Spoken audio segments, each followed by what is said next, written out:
Hello guys, it's me Mira Mustika and welcome to my medical vlog.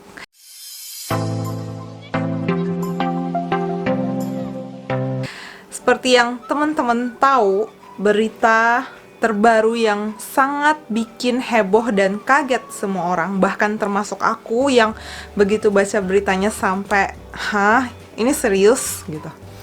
Jadi musisi Indonesia Glenn Fredly baru saja meninggal pada tanggal 8 April 2020 ini. Glenn Fredly meninggal di Rumah Sakit Jakarta sekitar pukul 18 waktu Indonesia bagian barat pada usia 44 tahun. Dan dikabarkan bahwa Glenn Fredly meninggal karena penyakit meningitis. Dan kalau teman-teman perhatiin dan kalau masih ingat, teman-teman pasti tahu kan Olga Syahputra, komedian. Nah, Olga Syahputra ini dulunya meninggal juga dikabarkan karena penyakit meningitis. Jadi sekarang pertanyaannya adalah, meningitis itu penyakit apa sih? Pertama, aku bakal bahas dulu mengenai definisi atau pengertian dari meningitis ini.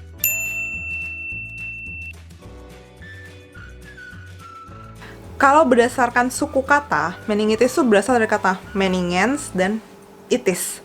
Kalau meningens itu artinya adalah selaput pada otak. Jadi otak kita ini, kebayang dong bentuk otak. Nah, otak kita ini tidak serta-merta pluk gitu aja di dalam tengkorak manusia.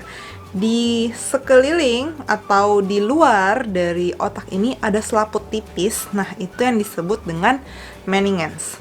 Dan itis artinya adalah peradangan. Jadi, ada peradangan pada selaput otak manusia. Itulah yang dinamakan dengan meningitis.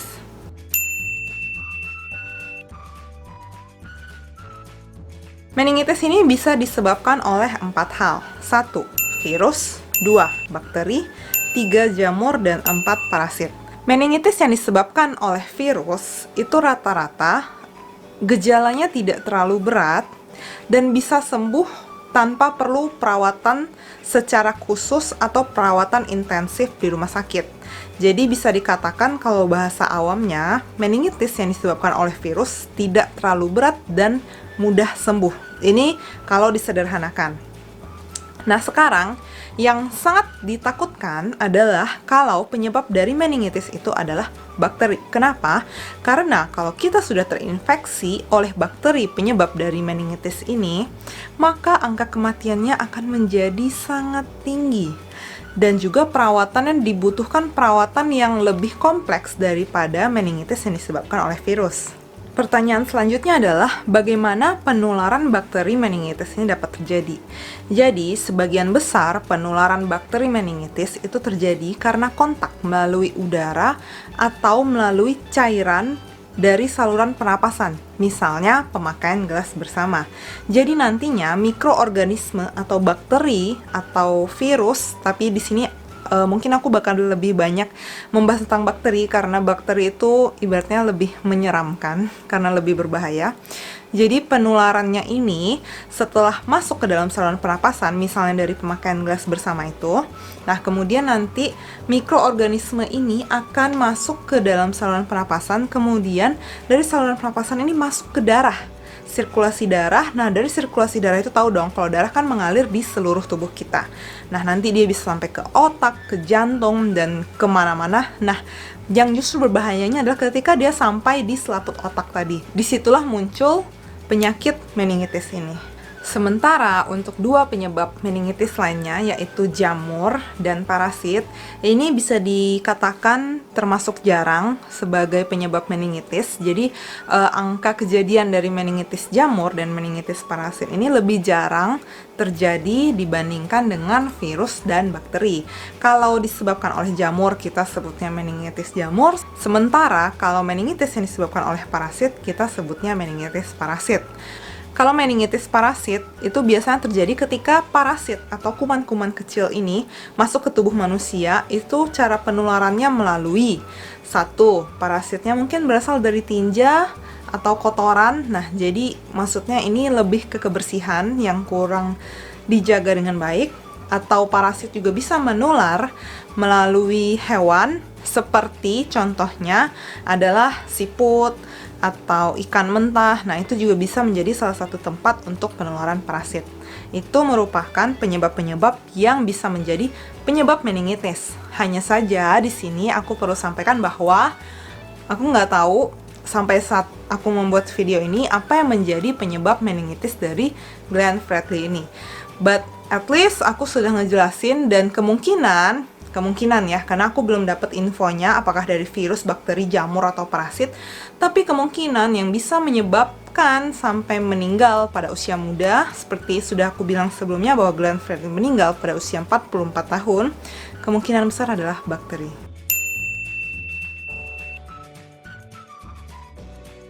Untuk gejala-gejala yang bisa terlihat dari seorang penderita meningitis adalah mual, muntah, demam yang tinggi mendadak, terutama pada kasus yang disebabkan oleh bakteri, serta adanya kuduk yang kaku. Jadi kuduk atau di belakang leher kita ini, itu akan terasa kaku. Dan itu sangat khas pada penyakit meningitis. Jadi aku ingat pas aku masih tahap pendidikan dulu, pada bagian saraf atau neurologi, ilmu yang mempelajari tentang saraf, itu salah satu hal terpenting dari penyakit meningitis ini adalah kaku kuduk, atau kalau di bahasa awam yang lebih disederhanakan adalah kuduknya itu kaku, ada pemeriksaan khususnya. Nah, itu merupakan ciri khas dari penyakit meningitis ini. Kenapa kuduknya bisa kaku? Karena ketika kuman ini masuk ke dalam tubuh dan sampai ke selaput otak, maka kita tahu sendiri kan, otak dan ada hubungannya dengan sumsum tulang belakang itu merupakan sistem yang mengatur saraf di seluruh tubuh manusia. Nah, disitulah karena selaput otak atau ya tidak langsung itu kita katakan bahwa merupakan salah satu bagian dari otak itu sendiri, maka fungsi otak atau fungsi dari saraf menjadi terganggu. Dan salah satu yang paling dekat atau paling mudah untuk diganggu adalah ya memang kaku kuduk itu, kuduknya menjadi kaku. Jadi di situ ada hubungannya dengan fungsi dari otak. Apakah ketika seseorang sudah terinfeksi oleh penyebab dari meningitis ini maka akan langsung merasakan kaku kuduk? Biasanya membutuhkan waktu sekitar 2-3 hari dari waktu mulai terinfeksi oleh penyebab meningitis. Jadi nggak langsung serta-merta hari ini terinfeksi, maka hari ini juga akan langsung muncul kuduk yang kaku. Enggak. Jadi butuh waktu sekitar 2-3 hari, baru kemudian muncul gejala khas yang ini, yang kuduk terasa kaku. Apabila penyakit meningitis ini tidak mendapatkan perawatan yang lebih lanjut atau tidak mendapatkan perawatan yang seharusnya, terapi yang seharusnya dari dokter, maka meningitis ini bisa mengakibatkan kejang, bisa mengakibatkan ketulian, dan karena mengenai bagian dari otak bisa menyebabkan cacat yang menetap, apalagi ketika dialami oleh anak-anak. Jadi meningitis ini aku belum bilang sebelumnya, meningitis itu bisa dialami oleh semua usia. Anak-anak juga bisa mengalami meningitis ini. Dan bahkan yang paling parah bisa sampai menyebabkan kematian.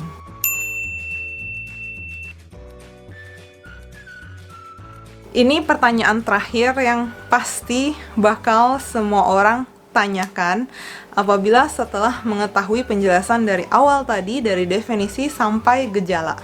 Bagaimana caranya agar kita jangan tertular ini, dok? Nah, jawabannya adalah dengan vaksinasi. Jadi meningitis ini memang ada vaksinnya.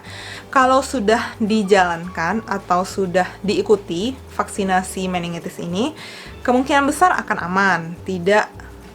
Saya nggak bisa bilang tidak ya. Kemungkinan untuk tertular meningitisnya itu kecil. Nah, jadi kalau teman-teman mau melakukan vaksinasi meningitis ini, silahkan, ada program vaksinnya. Dan juga untuk teman-teman terutama yang mau melakukan umroh atau naik haji, nah sebaiknya diikuti vaksin meningitis ini. Sebenarnya aku nggak terlalu hafal atau tidak terlalu mengerti apakah vaksin meningitis ini wajib atau hanya anjuran, tetapi saran aku tetap lakukan vaksin meningitis ini, terutama untuk teman-teman yang mau naik haji atau umroh. Kenapa? Karena di negara Arab Saudi itu angka kejadian meningitisnya cukup tinggi. Jadi ini untuk mencegah penularannya ke tubuh kita sendiri. Jadi for your goodness, not for my goodness. Jadi aku benar-benar nyaranin teman-teman supaya jangan tertular meningitis ini, lakukanlah vaksin meningitis. Oke, that's all untuk medical vlog kali ini.